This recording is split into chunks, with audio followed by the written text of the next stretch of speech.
Hello, and welcome to my Order of the Crimson Orem 0% LTC. Today we take on Chapter 10. Chapter 10 is not a very exciting chapter. Most players will remember this chapter for being a Fog of War chapter where there was wyverns, there was a lot of forest terrain, and the two Eclipse Tomes, as well as a boss that I can only describe as stupid. I wish I could be nicer to this chapter, but it doesn't really deserve it. Of course, we get to not really have to be too concerned with most of this, because I know what I'm doing, because I played the game before. This chapter is a lot easier if you're going in knowing what you're dealing with, as opposed to it normally. Speaking of which, Celia, however it's pronounced. I'm horrible with names if you haven't guessed yet.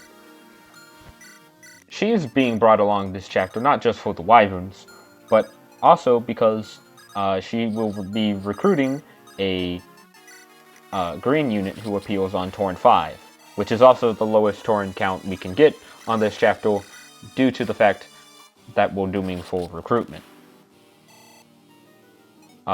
Theoretically, I could do a 4 Torn or so, I believe. But obviously I'm doing full recruitment, so that doesn't really matter too much. As for what Nilda is doing in the top middle, besides luring over a wyvern who was in the mountains, she is also trying to lure over a Sword Reaver fighter, because he drops said Sword Reaver, and obviously, if there was anything that drops, there's a good chance that I want to get it. Either way, Orange is now going to just kind of slowly approach the boss. He could have just sat on the hut, but for whatever reason I decided not to.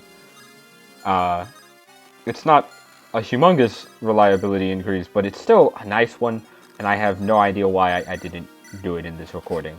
Nor do I have a clue why I don't have Nilda move out of baiting over the two wyverns who spawn in the northeast on Torn 3, because they're going to start moving towards her, and they give her a small chance of death on Torn 4 enemy phase.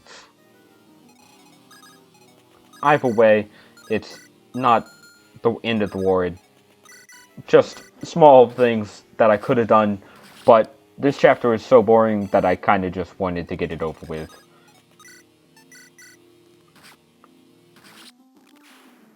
If you couldn't have guessed already, I'm trying to get Vlad more Axe Weapon EXP this chapter.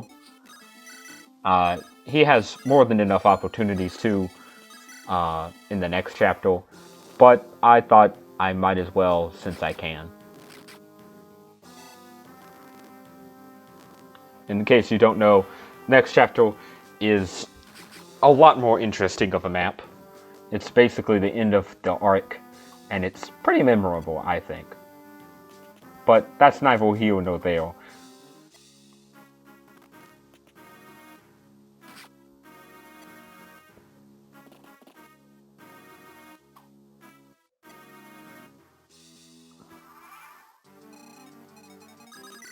Either way, the rest of this chapter is pretty straightforward. We get Sven out of dodge from any enemies that could possibly kill him. Reveal the boss with Ornst, so that we're ready to kill him on the next enemy phase. And get ready to recruit the green unit who appeals on the next Tauren over here in the bottom left.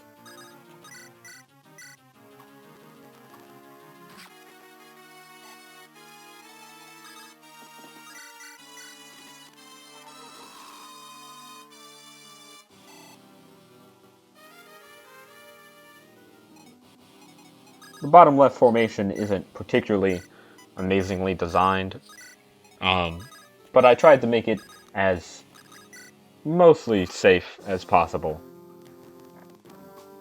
The low hit rates on all the wyverns kind of helps, as well as giving bait in form of our troubadour for one of the wyverns to go after.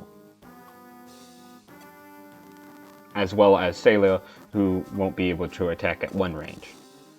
But since both have decent speed, they are pretty safe.